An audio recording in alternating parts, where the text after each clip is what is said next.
Muy buenas familia y bienvenidos al canal. El día de hoy seguiremos con la continuación del viento que mece las ramas, historia que puedes encontrar en Webtoon. Pero si te gustan mis narraciones y es la primera vez que escuchas de esta historia, te dejaré la lista de reproducción por aquí y otras opciones que pueden ser de tu interés. Y si no quieres perderte ninguna actualización, no olvides de darle amor a este video y suscribirte al canal, aquí en Kawaii Nest, donde descubrimos historias.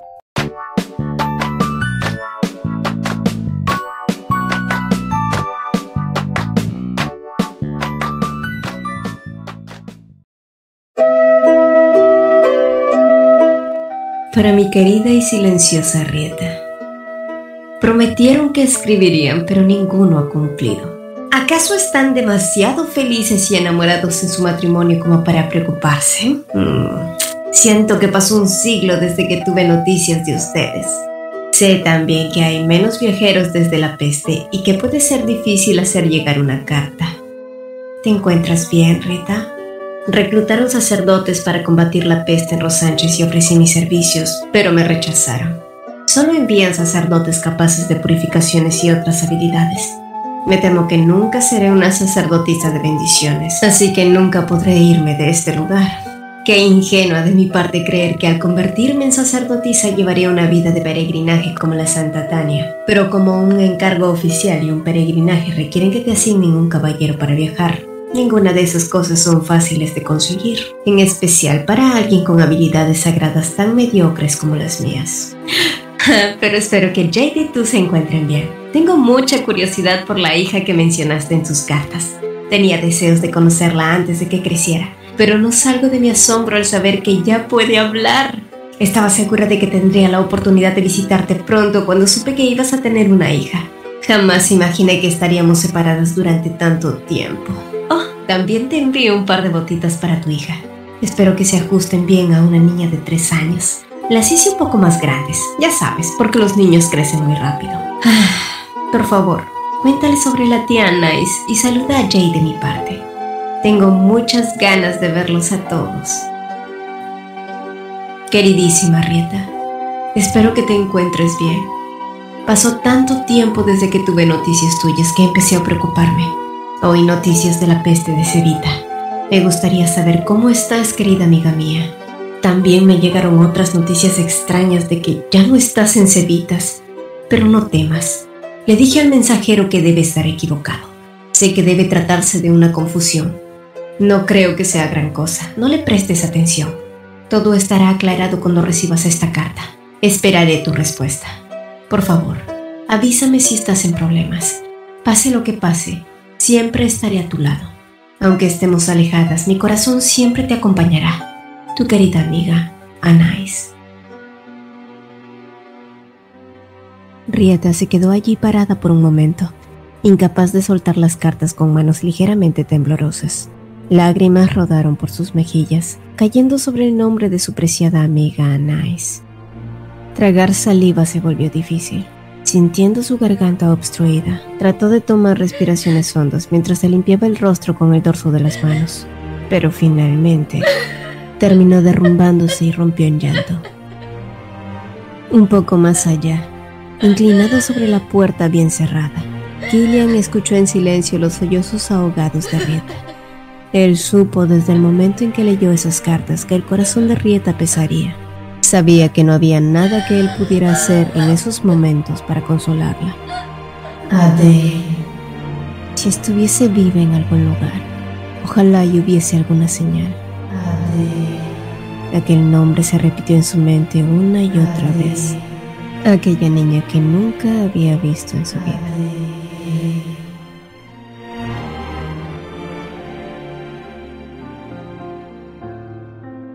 Con el pasar de los días, el humor de Rieta había ido mejorando notablemente, y en parte se debía a sus visitas constantes a los Argent Lupus, los cuales habían sido puestos en cuarentena en el noreste del castillo.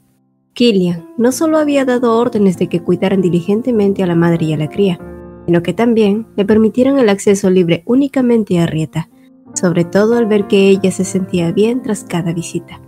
Pero curiosamente, ella también era la única persona a la que la loba madre toleraba para que se acercara a su cría, Rieta sonrió mientras recordaba la bondad de Killian. Aquel hombre había hecho más de lo que ella podía ofrecerle. De pronto, algo bajo sus pies llamó su atención. Al agacharse, Rieta pudo reconocer las marcas en el suelo, un símbolo del juramento que las doncellas del anexo habían realizado hacia el señor de Axias. Junto a la ventana, Killian estiró el brazo mientras un enorme cuervo aterrizaba en él. Un mensaje había llegado con el animal, así que tras darle un poco de carne cruda como recompensa, desdobló el papel y comenzó a leer. A unos pocos metros, Rieta miró maravillada a la inteligente ave. Sin duda había sido entrenada muy bien y era de gran utilidad para el archiduque. Ella entonces, que había tenido tiempo para pensar durante el tiempo de gracia que se le fue concedido, soltó inesperadamente que estaba lista para convertirse en una de sus doncellas, sobre todo porque ahora tenía poderes curativos. Así que, una vez que aprendiera a montar a caballo, quería que Killian la nombrara como una de sus damas caballero. Por un momento, la expresión de Killian cayó, como si la respuesta de Rieta no fuera lo que él hubiese querido, pero eventualmente después estuvo de acuerdo y cambió de tema, dirigiéndole hacia sus visitas constantes a los Argen Lupus. Rieta había estado visitándolos con mayor frecuencia, pero sabiendo que pronto sería luna llena, Killian se ofreció a acompañarla esta vez, dado que sabía que esas bestias eran letalmente peligrosas con el poder de la luna. Esa misma noche, bajo la luz de la luna, Rieta y Killian avanzaron por el norte del castillo. El primero en recibirlos fue el cachorro de Argen Lupus que se acercó a ellos amistosamente. Pero justo cuando estaba a escasos metros, el pequeño animal giró sus orejas como si hubiese escuchado algo y sin previo aviso, retrocedió, sorprendiendo tanto a Killian como a Rieta, que comenzaron a llamarlo y a seguirlo. Sin embargo, cuando ambos llegaron a la jaula donde estaba encerrada la madre, ambos se quedaron consternados al descubrir que ésta estaba vacía. De pronto, una ráfaga de luces brilló en algún punto. Killian se adelantó anteponiendo su cuerpo, indicándole a Rieta que se mantuviera cerca. Fue ahí cuando una voz desconocida llegó a ellos. Una persona sentada levantó a la cría de lobo entre sus brazos y se giró para enfrentarlos. El largo cabello plateado colgaba sobre su cuerpo como un velo. Por un momento, Rieta se admiró de la belleza de aquel ser. Sin embargo, qué grande fue la sorpresa cuando Killian y Rieta se dieron cuenta que la madre de Argen Lupus era en realidad un hombre. Rudin, el cual era el nombre de esta mágica criatura, sonrió entonces y le dijo a Rieta que estaba en deuda con ella, pues si no hubiese sido por su ayuda, probablemente no estaría compartiendo este inesperado momento. Al día siguiente, el veterinario que se encargaba de ver la salud de la bestia divina le aseguró a Killian que éste estaba mejorando notablemente tras el baño de luna que había recibido. Sin embargo, debían liberarlo después de que sus heridas sanaran, pues estos seres eran extremadamente peligrosos y no había fuerza que pudiera contenerlos. Rudin, quien había estado escuchando atentamente el intercambio de palabras, prometió que no causaría ningún problema siempre que Killian los liberara antes del invierno. Él mostraría respeto solo si le daban el mismo trato. Pero también había una condición más, una bastante peculiar, pues Rudin prefería estar aislado en un lugar cerrado, uno donde las lanzas o las ballestas no pudiesen atacarlo. Tras escuchar sus peticiones, Killian concluyó que podía darle el gusto a la criatura. Después de todo, no creía que fuese necesario mantenerlo vigilado. Para cuando la petición de Rudin fue hecha, como ya era costumbre, Rieta fue a visitarlos. Adif, que era el nombre de la pequeña cría, jugaba a su alrededor mientras que el padre conversaba con Rieta a través de una pequeña ventana. Era extraño que Rudin hubiese solicitado algo así, pero él mismo aceptó que se sentía así más cómodo. Momentos después, Rieta sugirió curar sus heridas, pero este se negó rotundamente, aludiendo que era una provocación inaceptable que él estuviese siquiera conversando con la mujer de otro alfa en su propio territorio, haciendo referencia a Killian, lo cual le pareció gracioso a Rieta, ya que estaba segura que Killian no lo vería de ese modo. Por supuesto, Rudin tenía sus dudas. Sin embargo, al igual que sus propias heridas, Rudin realmente esperaba que Rieta pudiera sanar algún día las suyas propias. Mientras tanto, en Rodminio, la capital del imperio, la Santa Tania caminaba por los pasillos hasta la habitación del emperador, Cuando finalmente estuvo frente a él, el decrépito cuerpo lleno de energía negra era una clara señal de su lamentable estado. La gente a su alrededor solo mostraba resignación, como si ya estuviesen preparados para el fin de sus días. A decir verdad, era casi un milagro que hoy estuviese despierto. Había pasado 10 días desde la última vez que despertó, sometido a un arrullo eterno que lo arrastraba a los sueños. Mientras tanto, todo se desmoronaba a su alrededor. El débil monarca, debilitado por el sufrimiento y la maldición acaecida, arrastró sus palabras. Necesito a Killian. Solo él puede hacerse cargo del trono y el imperio. Pero el atormentado anciano no recordó que, gracias a él, es que su primogénito ya no poseía tales derechos. Y ahora su único heredero, el príncipe Halstead, era quien debía asumir esa responsabilidad. Pero el poder del diablo era indómito. El emperador seguía creyendo que su heredero era tan solo un niño y no un muchacho que pronto cumpliría la mayoría de edad. Su mente era corroída constantemente. De pronto, como si hubiese recuperado algo de conciencia, Astenfeld sonrió. Había escuchado que Killian se había convertido en un personaje notable, incluso mejor que él mismo, algo que por supuesto no le sorprendía. Sin embargo, también había oído noticias sobre la peste azotando a Axias, razón por la cual había enviado 80 sacerdotes hacía 3 semanas. Tras escucharlo decir eso, Tania le regresó una mirada preocupada. Definitivamente el emperador no había actuado a tiempo. Mientras tanto, en Axias, 78 sacerdotes del clero imperial llegaban ante Killian por orden del emperador para erradicar la peste. Por su parte, Killian y sus subordinados no pudieron hacer otra cosa que observar esta situación ridícula. Erradicar la peste en Axias. Hacía mucho tiempo que Axias ya no se aquejaba por la peste. Por supuesto, los hombres que se mostraron de cierto modo ofendidos por la falta de fe en sus habilidades, pronto descubrieron que, tal como lo había dicho el archiduque, la peste parecía nunca haber atacado a Axias. Pero lo que era más, aquellos desconcertados clérigos también escucharon las grandes hazañas de la maga Rieta, como comúnmente solían llamarla, o la señora Tristi para quienes le guardaban demasiado respeto. Rieta era tan talentosa como humilde y había sido de gran apoyo para el archiduque desde que éste había decidido pagar un alto precio por su vida en Cevitas. Al principio, todos habían asumido que Killian sentía un gran favoritismo por Rieta por su gran belleza. Por lo tanto, no era extraño que creyeran que ella era su amante más preciada. Sin embargo, aquellas habladurías habían quedado desestimadas al darse cuenta que Rieta se había hecho famosa por sus propias habilidades, no por los sentimientos que el archiduque tenía hacia ella.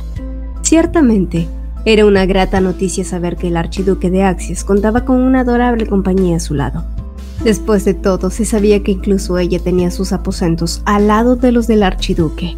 Pensar en campanas de bodas no estaba tan fuera del lugar, algo que serviría de consuelo para el emperador sin duda. Aunque debido a la falta de orígenes de Rieta, quizás esto sería un poco difícil de digerir. Pero si ella fuese reconocida como una sacerdotisa, esa sería una solución muy optimista. De regreso en la capital del imperio, la emperatriz Aversati era juzgada y arrestada por orden suprema, y se le ordenaba guardar confinamiento dentro de su palacio. Todo esto por los hechos que se habían dado lugar en el templo. La mirada de los aristócratas era de total horror, como si no pudieran creer lo que aquel caballero dictaminaba. Pero a pesar de toda la desventajosa situación, Aversati avanzó y se giró ante la mirada atónita de todos con un gesto de confianza. «El emperador no puede hacer tal cosa», dijo entonces ella. «No a mí que he viajado desde tan lejos solo para perdonar y bendecir al archiduque de Axias, el hombre que asesinó a mis 2 hijos. El dolor que me aflige es inimaginable. Todos conocen mi historia. He perdido más que a mis hijos, también a mi gran amigo, el respetable arzobispo Lindel, y a mi amada prima, la sacerdotisa Ostia. Y aún así, Su Majestad ha decidido castigarme a mí y quitarle lo que por derecho le fue concedido a su último y único heredero. Esa es la lealtad que manifiesta Su Majestad». Aversati entonces desenganchó el collar de su cuello, una pieza de joyería única que le había sido entregada por el mismo emperador a cambio de su perdón por las acciones de su primogénito. Todos alrededor enmudecieron ante sus palabras, divididos entre si todo se trataba de un malentendido entre sus majestades o la emperatriz solo estaba tratando de ganar tiempo, o quizás solo estaba yendo en contra de la orden del emperador. Pero por supuesto, ella no se negaba a cooperar.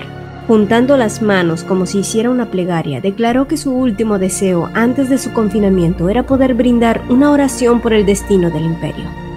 Eso es todo lo que pido. Solo soy una emperatriz que resultó insuficiente y que solo pretende ofrecer una bendición para su hijo. De pronto, el clamor se alzó entre la multitud cuando la figura del gran cardenal se hizo presente. El hombre al que muchos consideraban una eminencia avanzó bastón en mano mientras apoyaba las palabras de Versati, la cual sonrió sospechosamente. ¿Quién en su sano juicio podría ir en contra de los deseos de la emperatriz y del permiso de su santidad, verdad? Paralelamente a esto, Kilian y Rieta habían salido a tomar un paseo a los alrededores de Axios. El otoño había llegado y el archiduque sabía lo efímera que era esta estación, por lo que creía conveniente que disfrutaran de estos momentos después de aquellos días arduos de trabajo. Rieta, al escuchar esto, trató de quitarse el collar y dárselo, pero Kilian se lo impidió y a cambio le pidió que lo bendijera, a pesar de que ella ya lo había hecho con anterioridad. Últimamente, Rieta no podía comprender las actitudes de Kilian. Se comportaba más exigente con respecto a las bendiciones, incluso le había reprochado que fuese tan mezquina con él y tan consentidora con su caballo. De pronto, Kilian le dijo que sería bueno visitar su antigua morada y sonrió para reafirmar su idea. Los ojos de Rieta se agrandaron y sus mejillas adoptaron un ligero rubor al ver cómo la luz del sol se reflejaba sobre su sonrisa. Mientras tanto, en otro lugar, los clérigos que acompañaban al gran cardenal no dejaban de elogiar su modestia y la gran enseñanza que había impartido ese día. No todos estaban aptos para escuchar y aceptar el perdón de quienes cometen pecados, no. Por otro lado, el hombre miró de soslayo preguntándose qué habría sucedido con todo el clero. Habían partido hacía más de un mes y no habían tenido noticias de ellos. Pero el anciano sonrió como si fuera un tema del que su pobre mente no tuviese que preocuparse. Y tras llegar a su destino, este despidió al resto y se adentró en la habitación. Una gran fuente llena de agua se empotraba en el suelo al final de la habitación oscura. Sin embargo, cuando el reflejo del hombre se proyectó sobre el agua, esta inesperadamente comenzó a remecerse. Ligeras ondas se formaron y pronto la imagen difusa fue tomando forma. Una sonrisa sucia se formó en los labios del cardenal, como si lo que veía en sus ojos fuese lo que finalmente había estado esperando. Rieta, que había estado ocupada limpiando la casa después de un largo tiempo de ausencia, vio que la madera de las ventanas estaban arruinadas debido a la lluvia. Sin embargo, pensó que tal vez aún podría solucionarse con un poco de pintura impermeable. Así que, creyendo que a Kilian le tomaría un poco de tiempo volver a su morada por dejar a su caballo en el herrero, se puso en la tarea de hacer la mezcla para pintar la madera. Pero mientras estaba en ello, un golpe en la puerta le hicieron sacudir su cabeza. ¿Acaso Kilian había llegado tan pronto? Bajando rápidamente por las escaleras, Rieta se apresuró para abrirle la puerta. No obstante, sus ojos se agrandaron y su cara se puso rígida cuando su mirada chocó directamente con la persona al otro lado. El cabello plateado, los ojos amables, un rostro del pasado estaba frente a ella. «Mucho tiempo sin verte», dijo él entonces. Pero los labios de Rieta no hicieron ningún sonido. El hombre suspiró un tanto incómodo, como si no supiera qué decir. «Escuché que ahora vives en el castillo. Tenía miedo de no poder verte. ¿Cómo has estado?» Rieta lo miró sin comprender, como si dudara de sus propios ojos. Pero finalmente se obligó a responder: «¿Cómo es que está aquí, señor Ferdinand?» Sin embargo, la respuesta que siguió no fue la de aquel hombre. «¡Qué descaro, Ferdinand Cevitas!», dijo Kilian. Su espada fuertemente empuñada estaba alrededor del cuello del joven. «Nadie que lleve el nombre de Cevitas puede poner un pie sobre mis tierras».